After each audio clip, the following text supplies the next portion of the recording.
Ladies and gentlemen, please welcome SUD Talk visionary speaker, Dr. Carl Hammerschlag.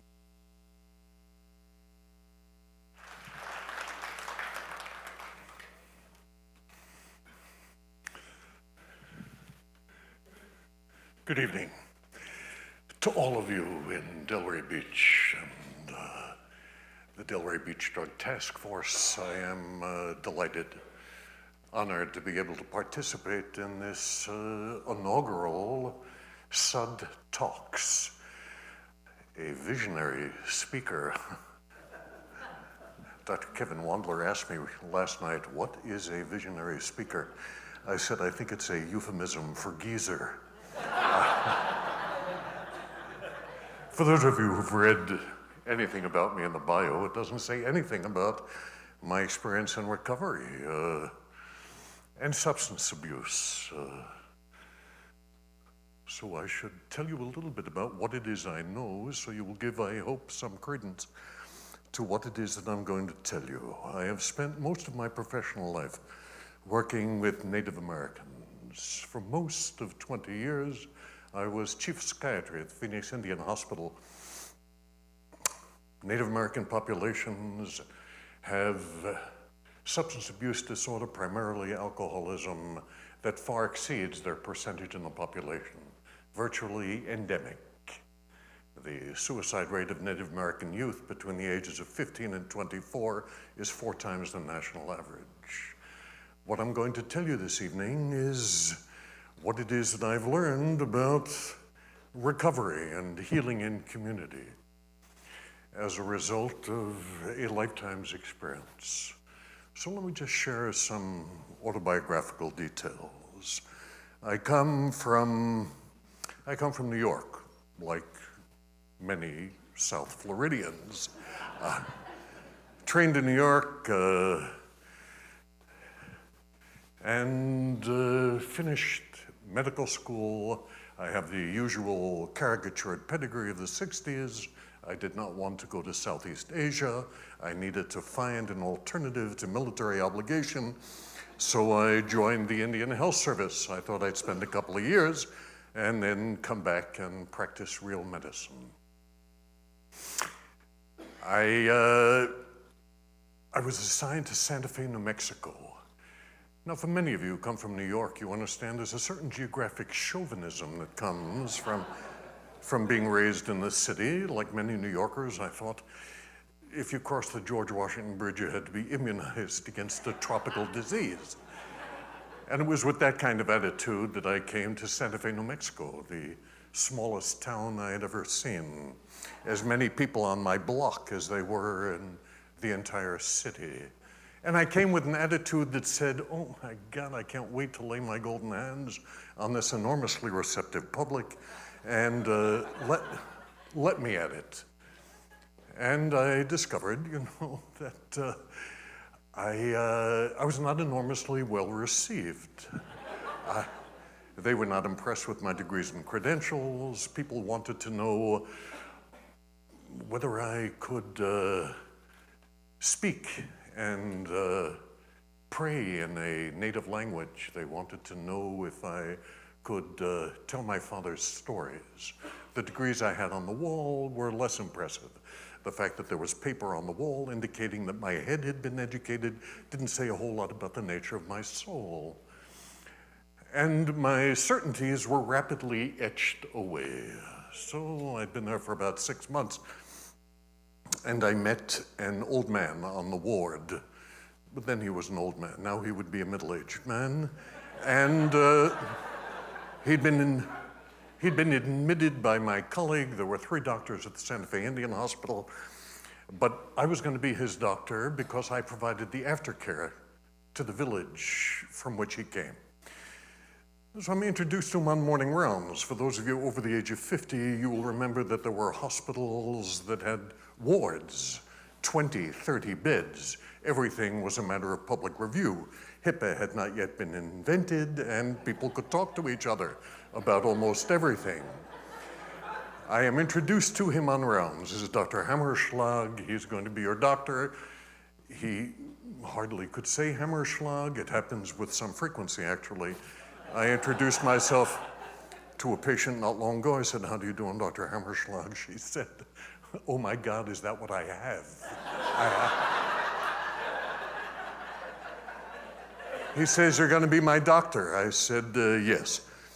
And he said, "Where did you learn how to heal?" I thought he meant, where'd I go to medical school? So I recited this litany of academic achievement, and I went to medical school here, and I did a rotating internship, and I am a diplomat of the National Board of Medical Examiners. And this beautiful old man says to me, "Do you know how to dance?"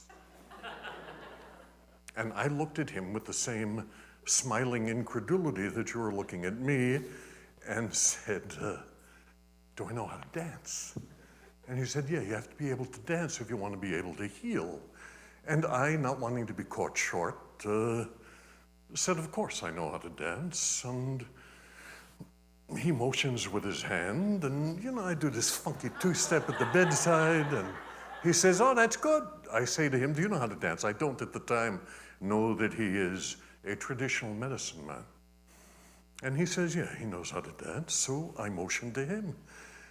And he gets out of bed. Now, this man is admitting congestive heart failure. He's been digitalized, given a diuretic, standard treatment for congestive heart failure. I think he could die on the spot. And he gets out of bed, this beautiful old man with his hair in a traditional bun, a chignon tied behind him. I'll show you what he looks like. This is when I was still a young man with black curly hair and a Frito Bandito mustache. And he says, I'm out of bed.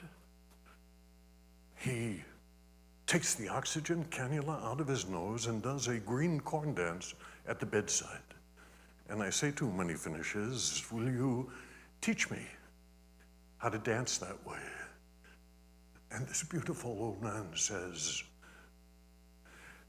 "I can teach you my steps, but you have to be able to hear your own music." It was the most profound lesson I learned about healing after graduating from medical school. There are many ways to do the healing dance. Most of us learn to do it one way. We figure the way we do it is the only way it is. We turn ourselves off to the other possibilities. There are as many ways to do the dance as you are open to considering how many ways there are to touch people. And the most profound lesson that I learned was what it meant to be healthy. What it meant to be healthy. I didn't learn what it meant to be healthy. Is this blanked off? I can't quite see.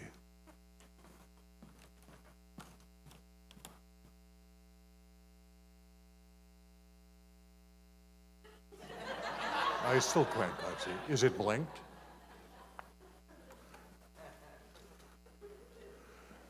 So while Cliff is helping me do this, my technical ineptitude is rising to the fore.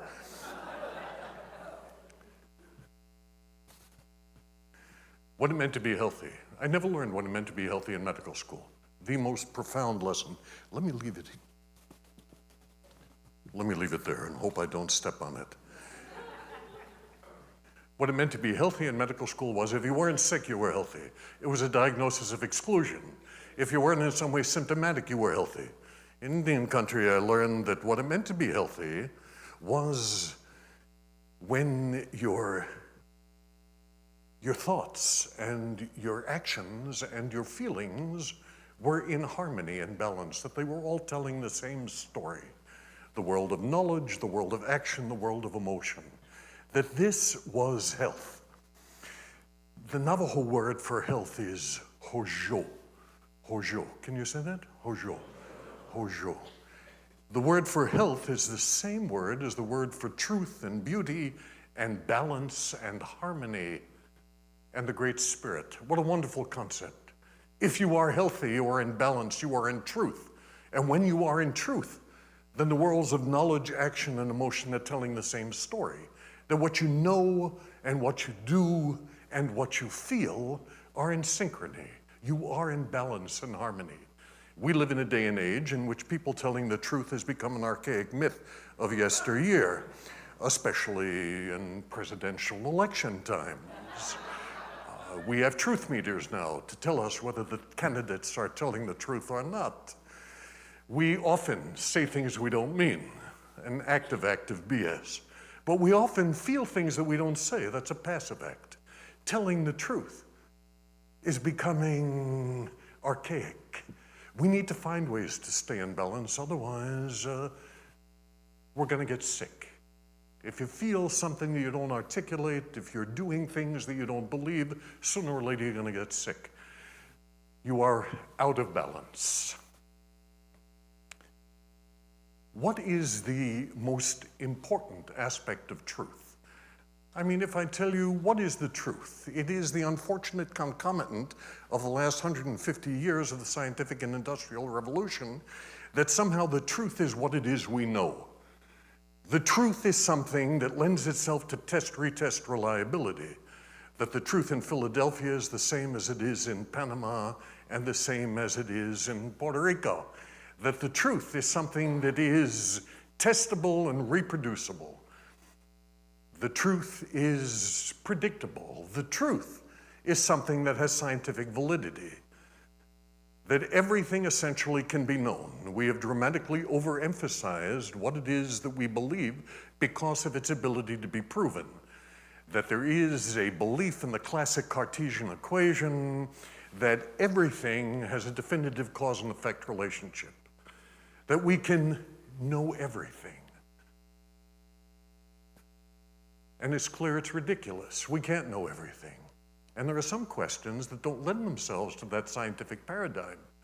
I mean, why two people exposed to the same pathogen, one gets sick, the other doesn't?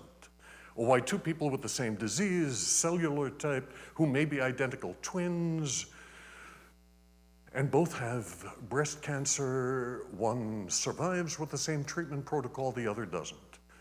Or why it is that you go to the airport and the plane at which you are on as a terrorist and ends up in a World Trade Center. There are some questions that don't lend themselves to easy answerability. So if there's no way to answer those questions, no one way is better than any other way. And we need to open ourselves up to how many ways there are that we can find a way to live in truth. How is it that we're going to deal with the problems of substance abuse? How is it that we are going to come to what it is that afflicts us in a way that reminds us that we can overcome? It doesn't matter what a head says. The way that we come to the events in our lives, we come from a place of heart and spirit. If you ask me what is closest to the truth, is it what you know or what it is you feel here in your heart? I'm going to tell you the truth is closer to what you feel.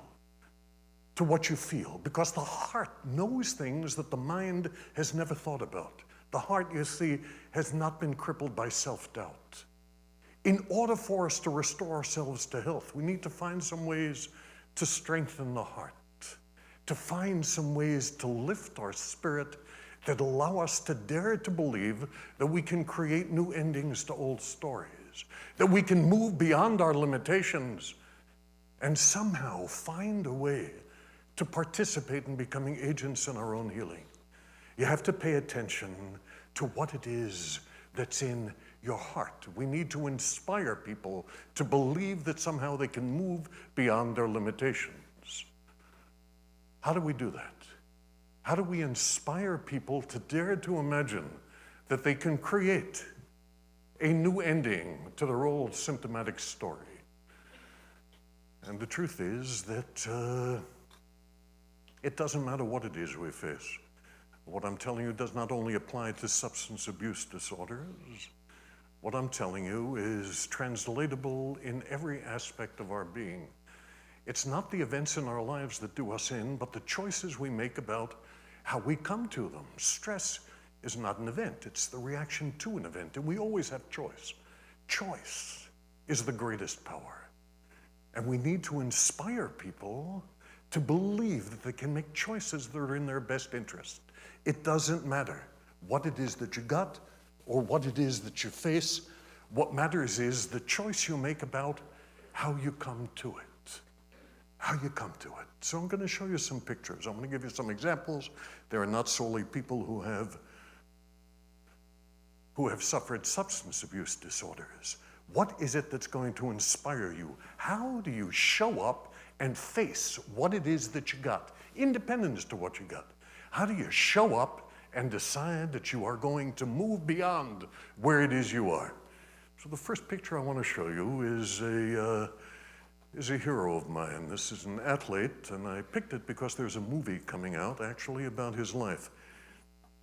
This is a man who participated in the Winter Games in Calgary in 1988. He is a ski jumper from Great Britain. He placed dead last. Anybody know his name? Eddie the Eagle Edwards. There's a movie coming out on Eddie's life. Eddie is the one who is up on top. He made a jump of barely 100 feet. The guy on the bottom was a Finn. Anybody remember his name? Eddie came in dead last. There are many of you who know his name. Nobody knows the name of the gold medal winner, Matti Nikkanen from Finland. Eddie was asked why he jumped. Eddie said, I was training. There are no great mountains in England. It was difficult for him to train. The training regimen was difficult. He went to the States. He trained in Europe. He said that when he was up at the top and he looked down, and this is an exact quote, he said, "My bum shriveled like a prune." He was terrified, and he said the reason that he jumped, the reason that he trained, the reason that he subjected himself to all of the difficulties was he liked to soar. To soar. It's a metaphor for us all. It doesn't matter what we have. It matters how we come to what it is we got, and the belief that somehow you're going to see something you need to know. You need to know. You need to be able to take off knowing that you're going to get someplace that you dare imagine is going to allow you to see the familiar in a new way. To look at the old landscape, as Marcel Proust would say, through new eyes. You have to find something that reminds you that you are willing to take the risk to face what it is that you dared to imagine is possible, and to see beyond your limitations and jump, knowing that you're going to land and that you're going to see something along the way. You need to drive yourself to move beyond your fear. Fear, as you've heard from several of our presenters, keeps us from taking the risk to dare to imagine that we can somehow write a new ending to our story. In Indian country, they say, fear, the Salish tribes in the Pacific Northwest say the fear is a monster, a double-headed snake monster called Siskiotl, 60 feet long. It's got a head on both ends, as big around as a giant redwood tree. They say when you come across the fear monster, Siskiotl, in the woods, and you see it, because it has two heads, nothing falls outside of its peripheral vision. It comes after you. But they say don't run. If you run, it comes after you a little faster and ultimately grabs you and eats you. The old Salish say when you see the fear monster, Siskiotl, in the woods, and you move, which happens virtually reflexively, they say stand still, don't run. Having seen you move, it comes after you, one side, the other, one side, the other, one side, the other, until it has you trapped between both of its heads. And then suddenly, seeing itself reflected in its own eyes, becomes so horrified by its own image that it slinks away in horror. You never run fast enough from what frightens you. Our fear always runs faster than us. You got to stand still and look at it. You can't run. You have to show up and say, I am here, I got it. But it doesn't have me. If it's got you, if your fear has you, then you have to wait for something outside of you to get rid of it. You have to wait for St. George to slay the proverbial dragon. It's you who have it. If you have it, then you can make some choices about how you come to it. Everybody with substance abuse disorder, and quite frankly, all of us who become symptomatic, whether we use substances or not, all of us sometimes get afraid. We have self-doubts. We are unsure what the future holds in store. We are depressed. We get anxious. We have to find some way to acknowledge our truth, own our truth, and say, I'm going to do something about it. I'm going to stand up, and I'm going to face it, and I'm not going to run away from it.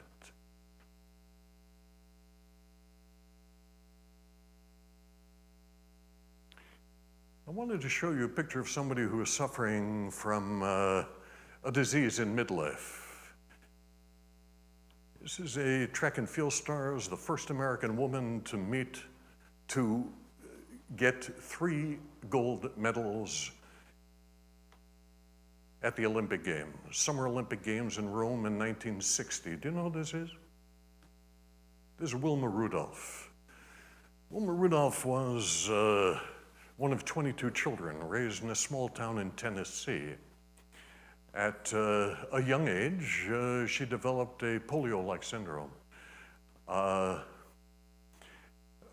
from which she ultimately recovered, probably Guillain-Barré rather than polio, but the truth was she was immobilized. Her mother took her to Meharry regularly to be treated. She massaged her and rubbed her and put her in hot tubs and provided physical therapy, and she recovered. By the time she went to junior high school, she was playing basketball. She was fast. They gave her the nickname Skeeter, short for mosquito. Skeeter Rudolph went to Tennessee State, became a track star.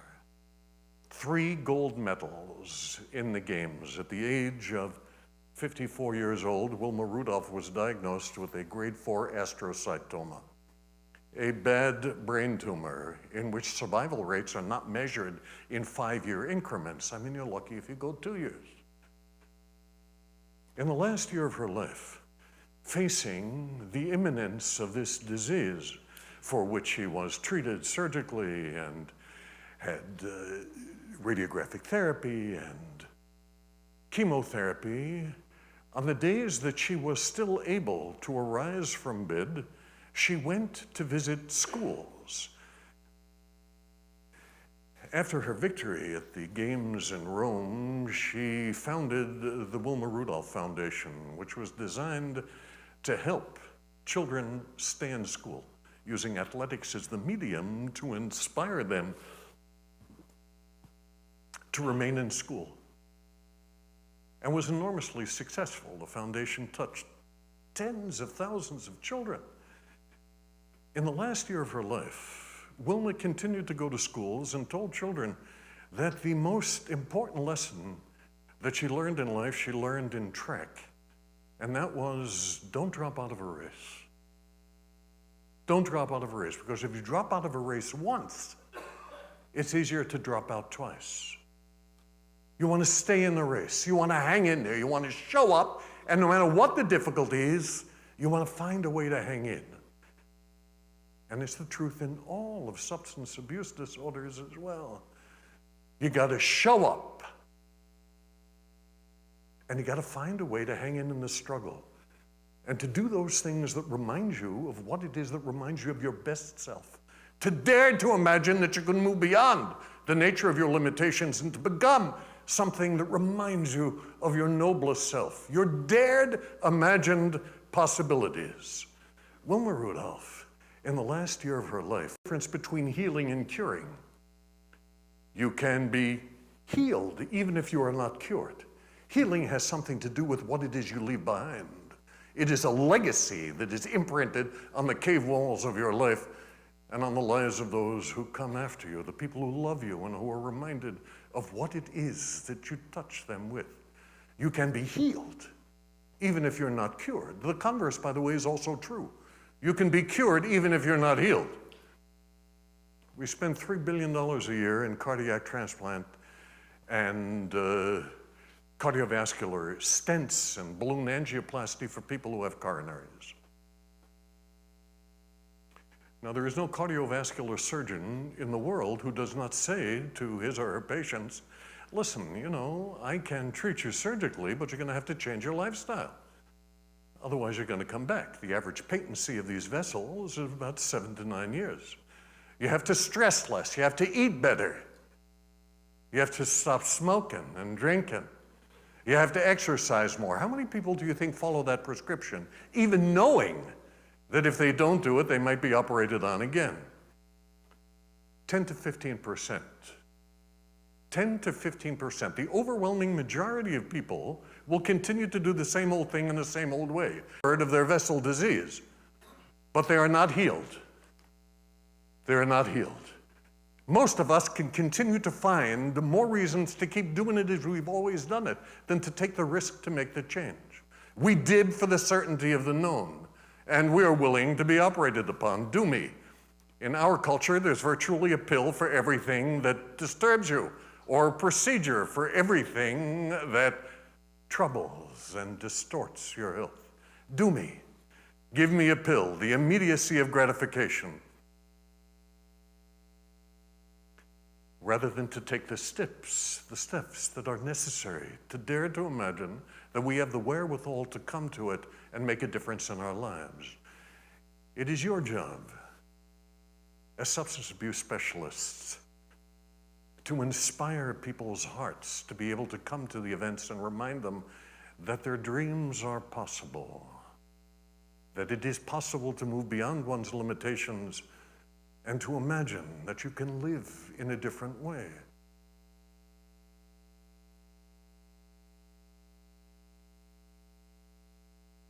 I want to show you this picture. Here's a guy from the South, from North Carolina, who is walking. He is actually hiking the Appalachian Trail.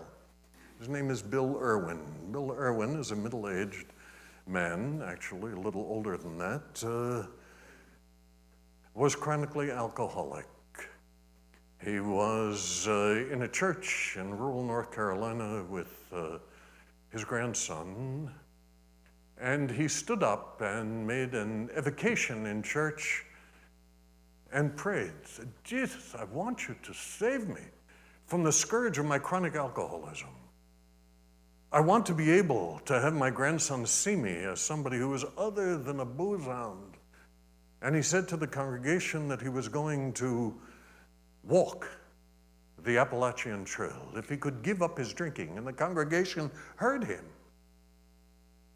and decided to support him in his quest. Bill Irwin is the first man to walk the Appalachian Trail who was blind. And walked from Springer Mountain, Georgia to Mount Katahdin in Maine. It took him a year and near-death experience, but he was driven by a dream to move beyond the nature of his limitations and to become something he dared to imagine might be possible.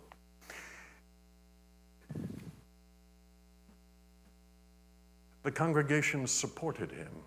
They raised the funds and allowed him to do it. I encourage you to read his book called Blind Courage, an awesome treatise. This picture is taken about 100 yards from the northern terminus at Mount Katahdin, where he was met by the entire congregation, unbeknownst to him.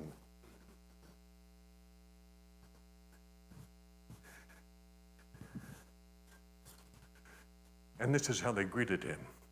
In the last 100 yards, they sang.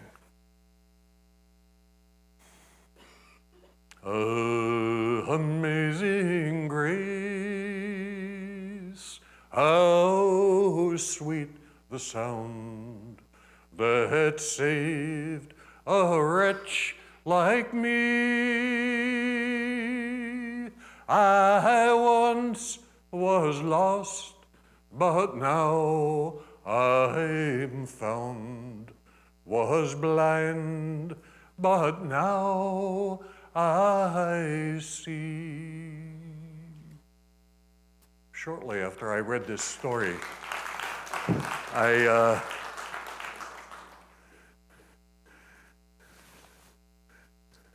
want to sing it for you to honor the native peoples of Florida, to honor the Miccosukee and the Seminole, a Creek subtribe that is the only undefeated nation in this country. Doesn't matter what the words are, but just to honor our relatives.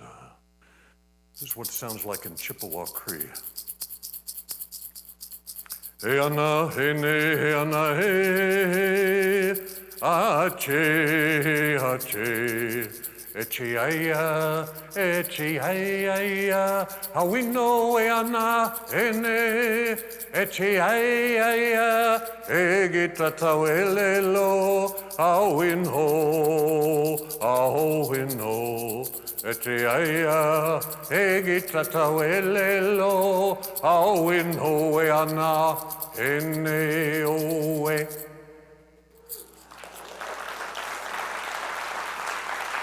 Doesn't matter. Doesn't matter what language you sing it in. The sentiment is clear. You have to dare to imagine that you can move beyond your limitations. Even if you're blind, that you could walk over 1,000 miles up the entire East Coast on mountain trails that are treacherous. You have to be able to see beyond your limitations. There are people who are blind who can see. Vision has nothing to do with whether or not you are sighted. It has something to do with whether or not you're willing to see in the dark. We need to inspire people to dare to imagine that they can see beyond their limitations, beyond their addictions, beyond their recidivism. That it doesn't matter how many times you fall and stumble on the road, you gotta be able to imagine that you can get up, stand up, face it, and hang in. Hang in. The best way to hang in is to somehow find a way to inspire the spirit. To inspire people's heart and soul, not their minds. To take away the lampshades of self-doubt and allow them to see the light within. To illumine the spirit. The human spirit, that ineffable quality within that moves us forward in the hard times. We are people who inspire the spirit. We are lampshade removers, if you will. We take out the lampshades of fear and doubt and allow people to see that light. That is our job. How does one inspire the spirit? Well, you have to get connected to something other than yourself. Nobody makes it alone. Nobody makes it alone. All the pop psychological dogma of a generation ago, Maslow's hierarchy of autonomy, and that you're functioning at ultimate self-sufficiency if you're doing your own thing. You're number one, trucking at your own speed, paddling your own canoe. You're familiar with this. Nobody is always paddling their own canoe. Sometimes you got a fever of 105, you're sick, you're depressed and despairing. You don't want to paddle your own canoe. You want to lay down in a canoe and hope that somebody is going to take you someplace you want to go. The difficulty in contemporary life is that there are so few credible norms that we can depend on to take us someplace we want to go, that we're reluctant to give our paddle up. All of the dependable norms that once sustained us, whether it's the leadership of the nation or courts, Fortune 500 companies, accounting firms, have been shown to be in some way shallow and sometimes, frankly, untrustworthy and criminal. There is a desperation to connect with things we believe in. It's the way we inspire the spirit. I don't care what you connect to, but it's got to be something other than you. It reminds you that you are not alone on the journey. It doesn't matter whether you're Eddie the Eagle and you connect with people who are going to help train you, whether you are Wilma Rudolph and you connect with a community that inspires you to move beyond your limitations, or a blind man who can walk, sustained by his faith. I don't care what it is you connect to. It's got to be something you believe in. There's not a plea for ecclesiasticism. I don't care what you believe in. Whether it's God or whales or dolphins or Greenpeace or the land that's been given to you for the last 100 years. But it's got to be something that reminds you that you are connected to something other than yourself. Nobody makes it alone. This does not mean that you're suffering from dependency. We all have dependent needs. That's different than suffering from dependency, or worse, the dread disease of codependency. Best definition of codependency I ever heard was a codependent is somebody who on their deathbed sees somebody else's life flash in front of them. You got to get connected. Nobody makes it alone. It's the nature of our biology. It's why we have belly buttons. It's a reminder that we were once connected to somebody other than ourselves. The belly button serves no useful physiologic function after birth. You just have to look at it. I look at my belly button every day. I think about my mother. I say, thank you, Ma. You want to remember your connections. What's the first thing that happens after we sever the umbilical cord? The baby gets taken, washed, solution in the eyes, suctioned, and then given to the mother. And the baby then, this is the only audience participation portion of this presentation. What does the baby do? Baby cries, and then? The baby sucks. Most people will never say that word. Sucking has gotten a very bad name in this culture. I only learned that at the dinner table when we were talking to each other, and my daughter said, my teacher sucks. You know, I have a college degree. I know suck is a verb. I say, your teacher sucks what? And she says, you are such a dweeb. Which is not even in the Diagnostic and Statistical Manual, which has lots of diseases. She just sucks. She's terrible. I don't know how sucking got such a bad name. Sucking is good. Everybody sucks. We should change the old watchword of the 60s that said, keep on trucking, to but you got to find something to suck from. Something good to suck from. Not something pathologic to suck from. Everybody sucks. But you can't be sucking from booze and drugs. It's a make-believe spirit. And nobody is going to give up their addictions unless you can find something else that helps them feel as good. Are you with me?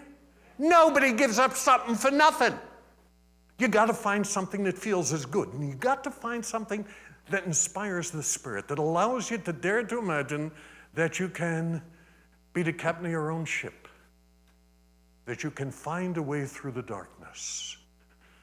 You have to find a way to get inspired and connected to something other than yourself. In Indian country, they say we are all connected as relatives. Everything on the earth is interconnected.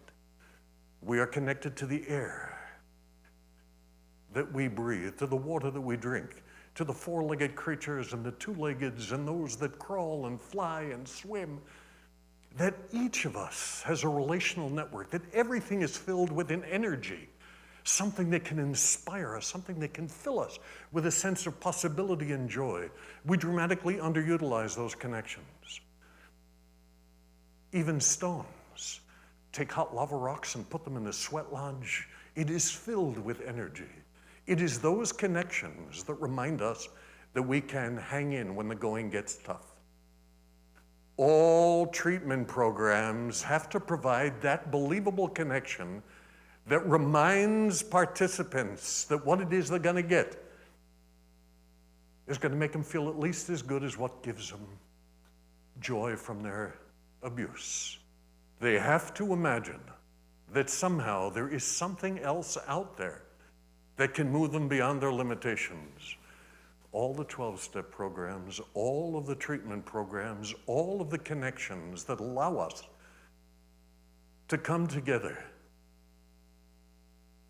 allow us to move beyond our limitations. We heal better in community. This is a healing community. Here you are at the first SUD talks. This is the recovery center of this country. You have more recovery treatment programs here, close to 800, than any other city in this country. Per unit area, the density is astounding. And you are here representing city government and county government. You are here representing treatment programs, the police force. There are lawyers and there are employers, and you come together to recognize that you can make a difference in ways that ennoble the human spirit, that allow people to believe that what it is they got is something they got, but it doesn't have them, that they can move beyond it. What is it that's going to allow you to fulfill your destiny here in this community? And you've already heard from lots of people who are here in your community who are telling you what it is that needs to be done. We need to think about legislation that allows us to develop some quality standards. Not everybody who says they can do it can do it. Not everybody who says they got it, got it. How are you going to be able to distinguish those who do and those who don't? The issue of profitability in healthcare delivery is a sensitive subject to many of us in healthcare. There's a large body of opinion that says that if you are in the business to make a profit, in which case you share it with shareholders, that it doesn't go for the treatment of patients. And you know the problem of greed in the community. You know what's happening with fraud. You know what's happening with patient bargaining. Yeah. You know what it is that's going out there. We need to find a way to set better standards.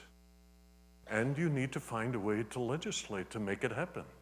Now, I'm not suggesting that you shouldn't make a profit. What I'm saying is you can do well and you can do good. Do well and do good. And you have to police yourselves because there are people who are only interested in the acquisition of wealth. And their treatment protocols disdain patients. They don't sustain and support them. You need to find a way to clean up what it is you got, because if you can do it here, it's a template and a model for the rest of the country, and I dare say the world.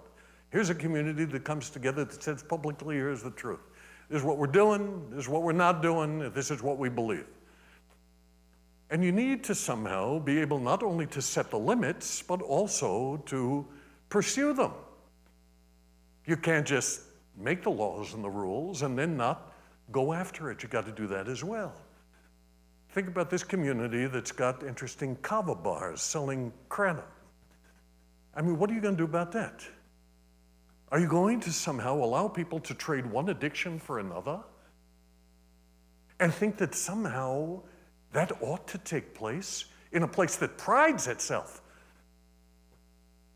on the treatment of addictive disorders? We need to follow through. In my personal opinion, police have become first responders. I mean, if there's somebody who is in need, somebody who ODs, somebody who's critically ill, but somebody who's picked up on the street, wandering, hopeless, drugged out, stoned, or in some other way disoriented, the police in this community are sitting here a tribute to the idea that somehow we are all in it together. It would be very useful in every response team to embed a mental health tech. Find a way to include them in your initial response team. People who know what's available in the community, people who know what works and what doesn't work, people who can not only use Narcan if it was indicated, but who can make an appropriate referral because they know what does and what doesn't work. In every response team, you will find a way to come together and to change this community that is ripe for participation. So this is what I want to tell you today. The secret to recovery is the secret of life in 45 minutes that I'm telling you. Tell the truth. Find a way to stay in balance. That what you know and what you say and what you do are telling the same story.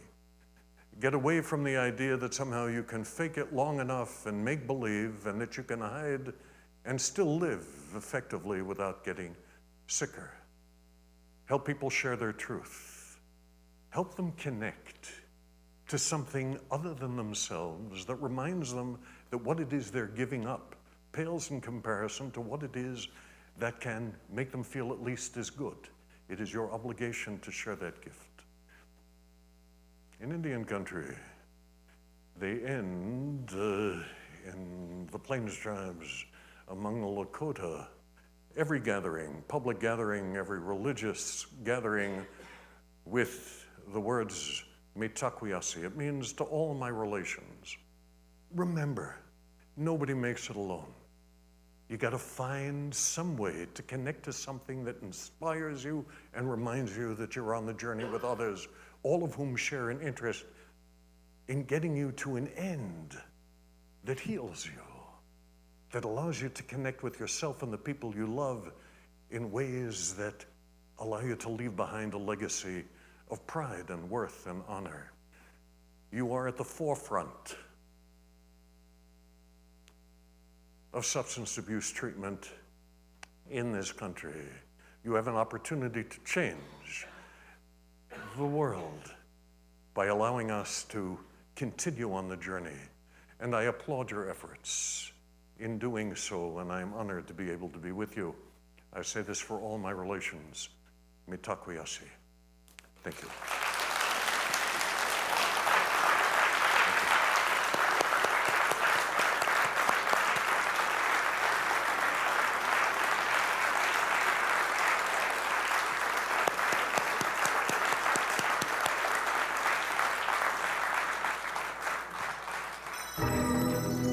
Ladies and gentlemen, please give another round of applause for Dr. Hammerschlag.